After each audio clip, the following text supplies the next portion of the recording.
약속의 땅을 향하여라고 하는 주제와 제목을 따라서 출애굽기에 있는 말씀을 순서대로 하나씩 살펴보면서 말씀을 나누고 있습니다. 하나님께서는 우리들이 하나님의 마음을 알기를 원하십니다. 하나님의 생각, 하나님의 뜻, 하나님의 그 마음, 하나님의 그 사랑이 무엇인지 우리들이 알기를 원하십니다. 그래서 하나님께서는 그것을 우리에게 알려주십니다. 그것을 가리켜서 이제 계시라는 신학적인 용어로 부르는 겁니다. 그렇게 하나님께서는 우리가 하나님의 마음, 하나님의 뜻, 하나님의 생각이 무엇인지를 알려주십니다. 피조된 우리가 창조주 하나님의 마음을 헤아릴 수 없기 때문에 그러기에는 지혜도 지식도 능력도 부족하기 때문에 하나님께서는 그것을 우리에게 알려주시는 거예요. 그래서 하나님의 마음을 헤아리고 하나님의 뜻을 헤아리고 하나님의 생각을 나의 생각으로 맞추면서 살아가기를 하나님께서는 원하십니다. 오늘 함께 읽은 말씀에서 우리는 하나님께서 이 모세에게 하나님의 뜻과 하나님의 마음을 알려주고 계시는 모습을 우리가 만나게 됩니다. 모세가 하나님의 음성을 듣는, 모세가 하나님의 마음을 알고 그 생각을 알게 되는 것.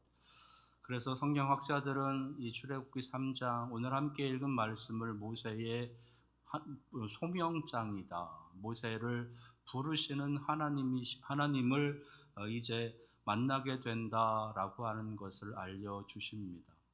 하나님께서 부르신다. 조금 다른 말로 표현하자면 하나님께서 초청하신다. 하나님께서 초청하신다.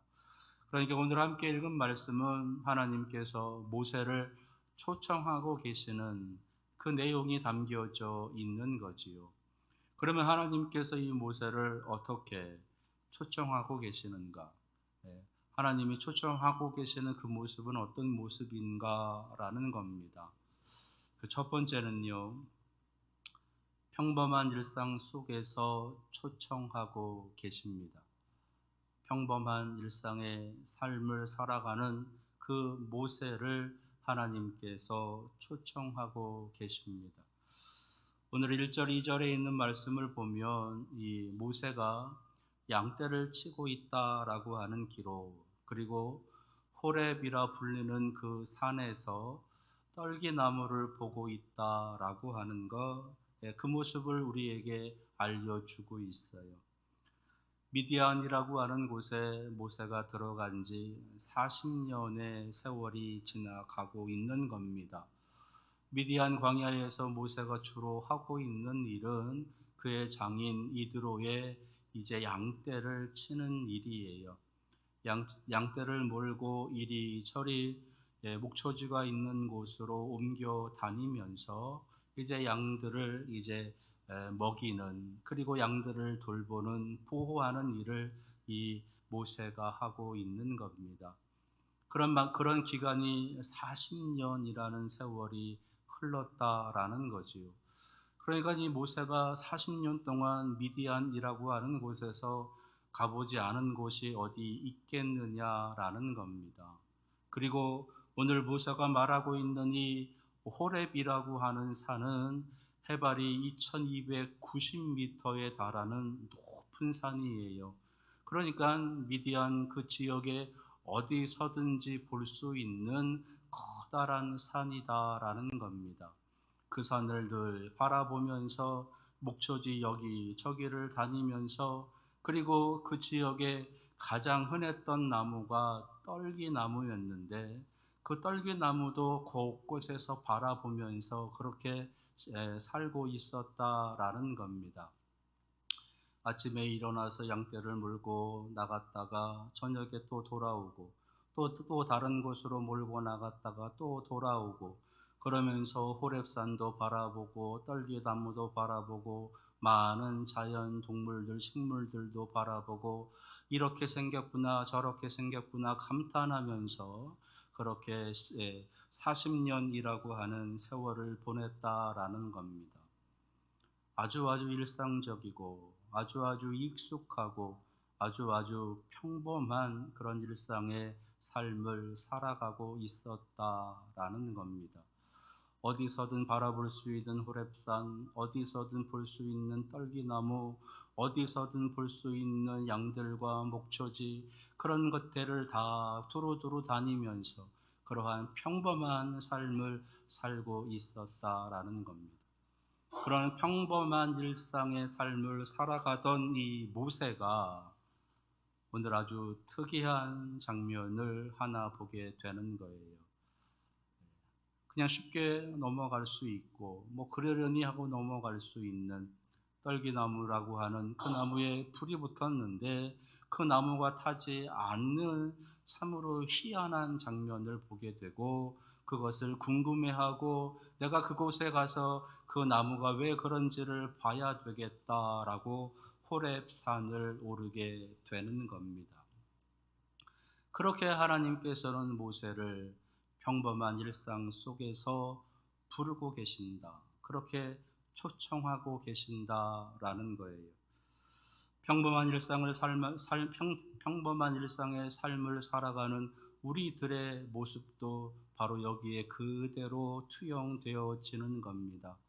아침에 일어나서 저녁에 집으로 돌아오고 이제 잠자리에 들게 되고 다시 일어나고 다시 한날의 삶을 살다가 다시 집으로 돌아오고 잠자리에 들게 되고 그러한 일련의 일들을 그런 하루하루의 삶을 그러한 매일매일의 삶을 평범하게 일상적으로 익숙하게 살아가는 우리들의 삶 속에서 하나님께서는 끊임없이 우리를 부르고 계신다라는 겁니다. 하나님께서 우리를 부르실 때에 여러 많은 특이한 모습들, 특별한 모습, 그런 날들을 우리에게 허락해 주시면서 우리를 불러주고 계시는 거예요. 이 땅에 태어나서 자라가고 이제 삶을 살아가다가 죽게 되어지는 그 기본적인 일련의 평범한 일상의 삶 속에서 하나님께서는 우리에게 특별한 날들을 특별한 사건들을 하나님께서 주신다라는 겁니다.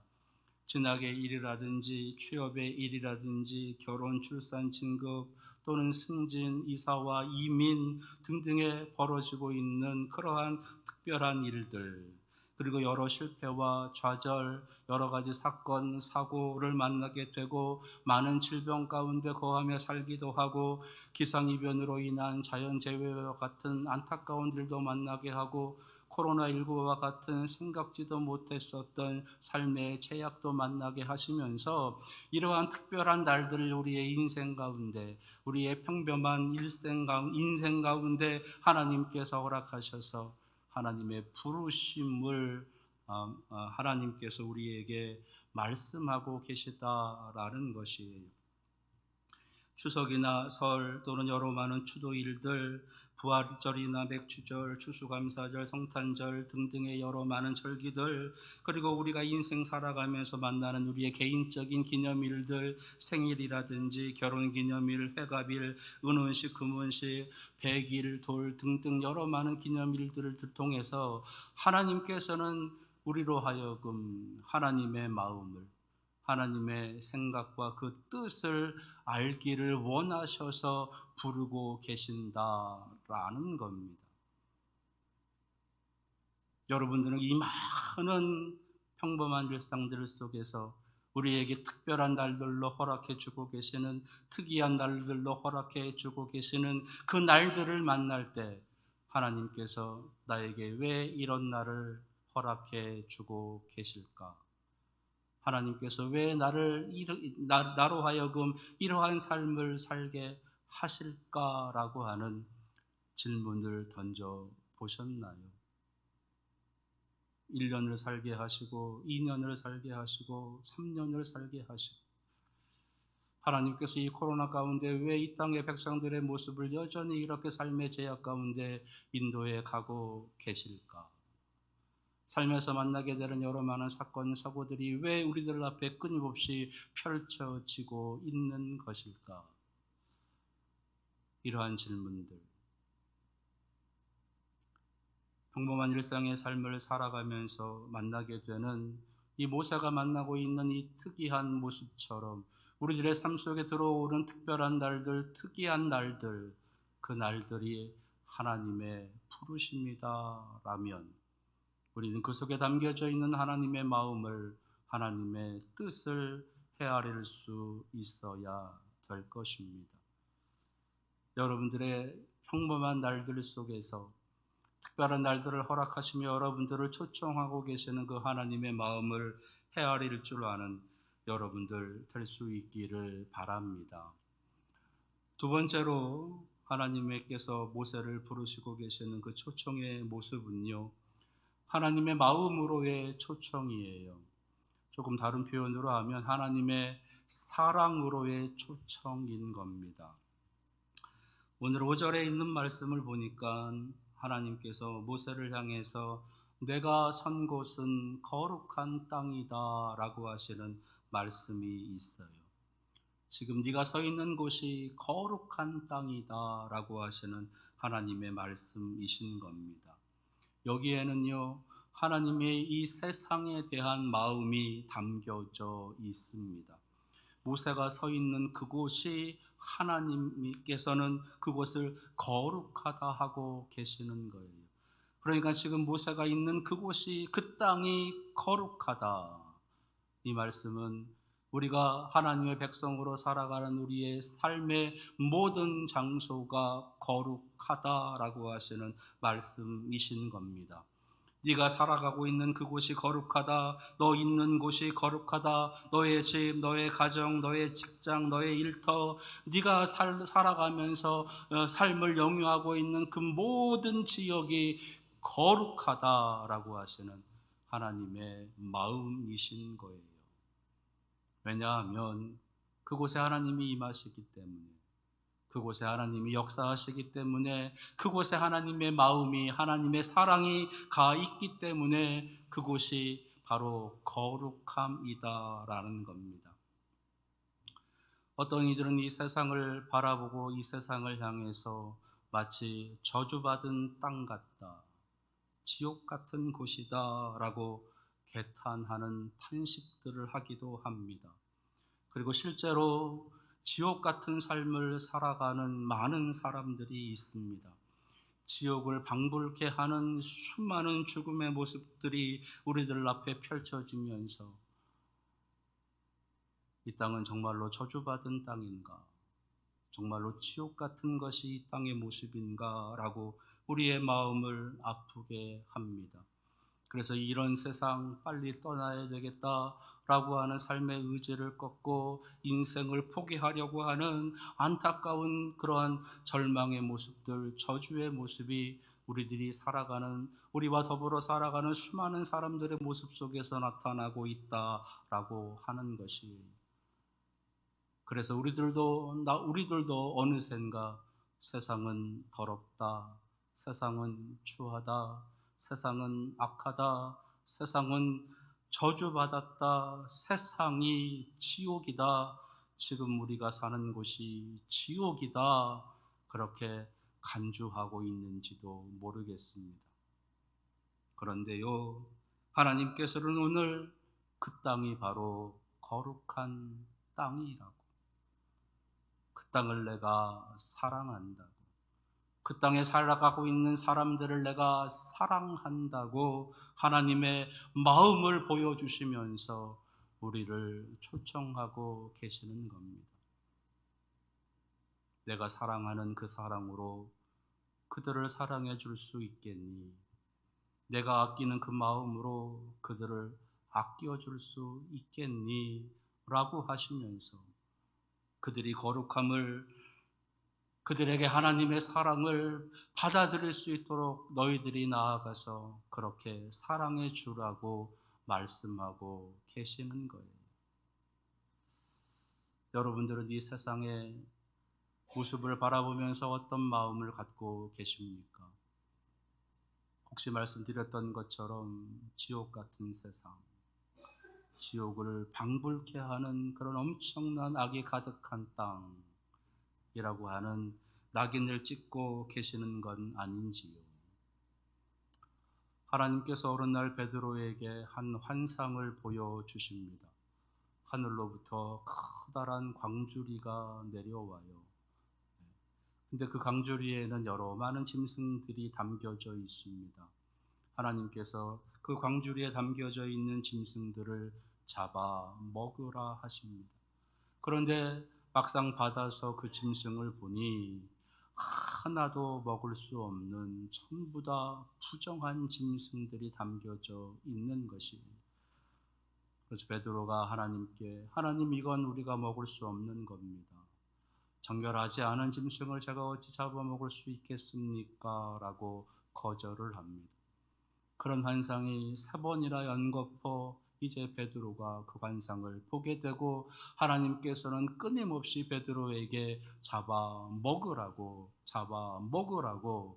속되지 않으니, 더럽지 않으니, 악하지 않으니 잡아먹으라고, 정결하니 잡아먹으라고, 깨끗하니 잡아먹으라고 말씀하십니다.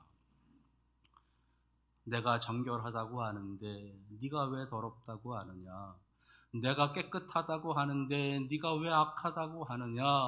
말씀하시면서 잡아먹으라 하십니다.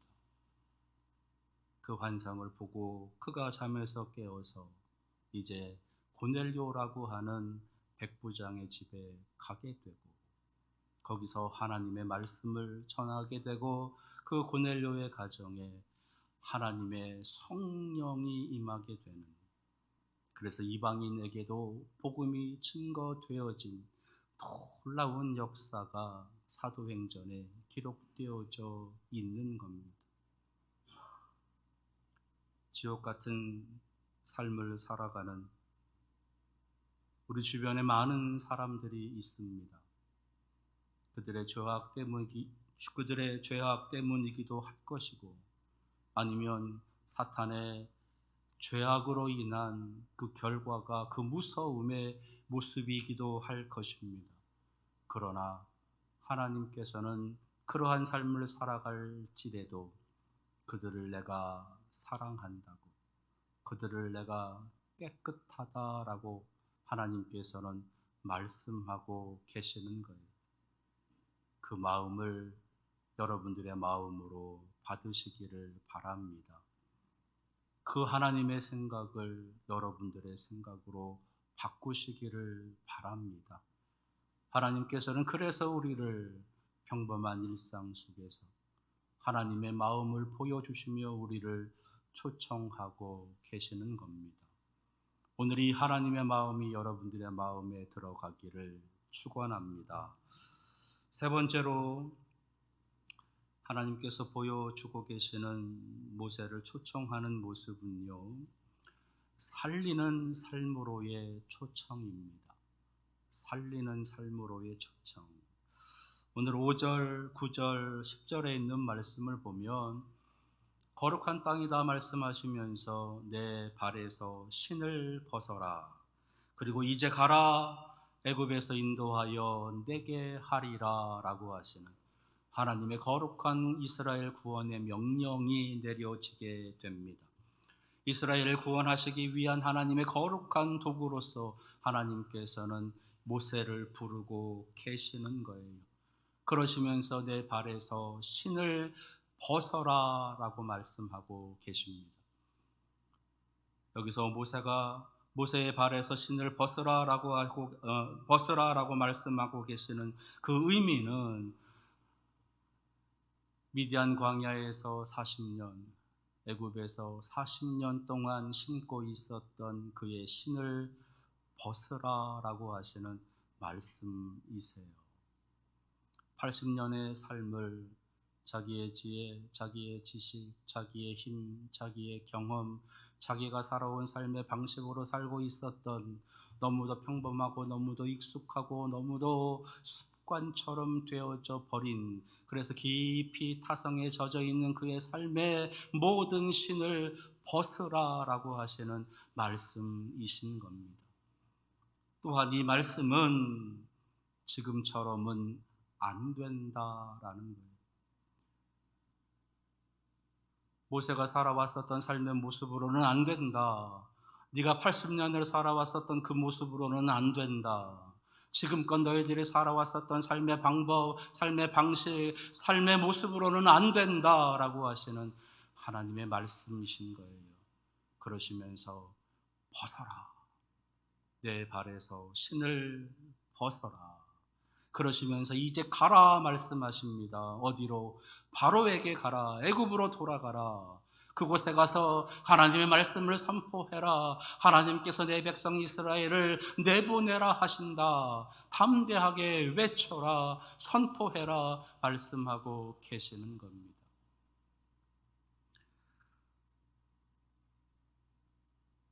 도망친 땅, 잡히면 죽을까봐 늘 불안하며 살았었던 그의 인생, 그 모든 것들을 다 벗어버리고 담대하게 하나님 붙잡고 하나님 능력 붙잡고 하나님 의지해서 담대하게 나아가 선포하라라고 하시는 말씀이신 거예요. 그동안 네가 이 땅에서 미디안에서 애굽에서 살고 있었던 그 모든 것들을 다 벗어던지고 오직 하나님 말씀 하나만 붙잡고 하나님 말씀 하나만 의지하면서 그 말씀을 선포하며 하나님의 사랑으로 나아가라라고 하시는 말씀이신 겁니다. 하나님께서 사도 바울을 이방인의 사도로 부르십니다. 그래서 유독 이방인들에게 하나님의 거룩한 구원의 은혜와 사랑을 전하게 하십니다. 그래서 많은 이방인 땅에 하나님의 교회가 세워지게 되고 많은 백성이 구원을 받게 하십니다. 근데 여기에는 바울의 깊은 눈물이 담겨져 있어요. 어떤 눈물이냐? 바울은 사실 그 복음을, 그 구원의 비밀을 자신의 동족 유대인들에게, 이스라엘 백성들에게 전하고 싶었어요. 그래서 그것을 위해서 얼마나 노력했는지 모릅니다. 그런데 오히려 그 유대인들은 바울을 죽이려고 하는 거예요. 그럼에도 불구하고 바울은 가는 곳마다 유대인의 회당에 들어가서 복음을 전하고 또 전하고 그렇게 도망치면서 복음을 전합니다. 그러면서 이방인을 만나게 되고 만나는 이방인들에게 끊임없이 복음을 전하는 삶을 살아갑니다. 그가 이방인을 향한 그 복음의 그 사역에 더 열정적으로 나아가고 있는 그 가장 큰 이유는 내가 이방인에게 복음을 전하면 이 이방인들이 누군가는 나아가서 이스라엘 백성들에게, 유대인들에게 참 복음을 전하게 될 것이고 그 복음을 받아들인 이스라엘 백성들 중 누군가는 내 가족에게, 우리 가족들에게, 우리 친족들에게 가서 복음을 전해 주겠지, 그 마음으로 나아가고 있는 거예요. 그래서 그는 가는 곳마다 유대인들을 향한 복음을 전하고 그 길이 막혀지게 되면 이방인들을 향해서 복음을 전하고 이방인들의 그 복음을 전해서 그 복음이 유대인들에게, 이스라엘 백성들에게 전해지기를 기도하는 간절함으로 그렇게 복음을 전하고 있었습니다. 여러분들, 그리고 이 시대의 교회들, 지금 우리가 전하고 있는 복음의 모습은 어떤 모습이신가요? 하나님께서 여러분들을 하나님의 자녀로 불러주시고 하나님의 구원받은 백성으로 초청해 주신 이유는 살리는 일을 감당케 하시기 위함이다 라고 한다면 여러분들은 그 살리는 일을 위해서 무엇을 하고 계십니까? 하나님, 내가 그동안 어떻게 해왔는지 알고 계시잖아요. 내가 어떠한 노력을 하고 어떠한 정성을 들이고 했었는지 알고 계시잖아요. 근데 그들의 마음이 열려지질 않아요. 더더군다나 지금 시절이 이래서 더더군다나 안 됩니다. 할 수 없습니다. 지금은 그것을 할 수 있는 시대가 아닙니다. 혹시 그렇게 핑계하고 그렇게 주저앉고 있는 것은 아닌지, 그렇게 넋놓고 지켜보고 있는 것은 아닌지, 저 또한 하나님의 뜻이겠지, 저 또한 하나님께서 하시겠지라고 그저 방관하고 있는 것은 아닌지, 그러는 동안 우리 지인들은 죽어가는 거예요. 그러는 동안 우리 가족들은 죽어가는 겁니다. 자, 그렇다면 그동안 우리가 했었던 그 모든 노력들이 수포로 돌아갔다고 해서 그냥 포기하고 말 것인가?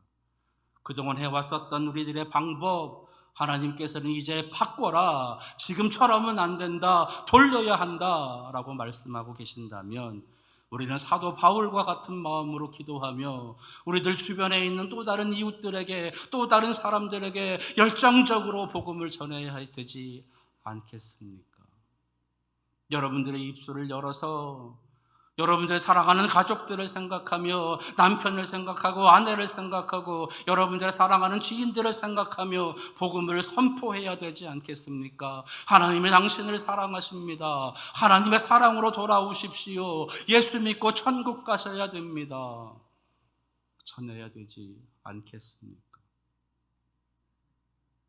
하나님의 복음의 능력은 말씀이 선포되어질 때 시작됩니다. 우리가 입을 다물고 있는 한, 우리의 입에서 복음의 능력이 나아가지 않는 한 역사는 일어나지 않는 것입니다.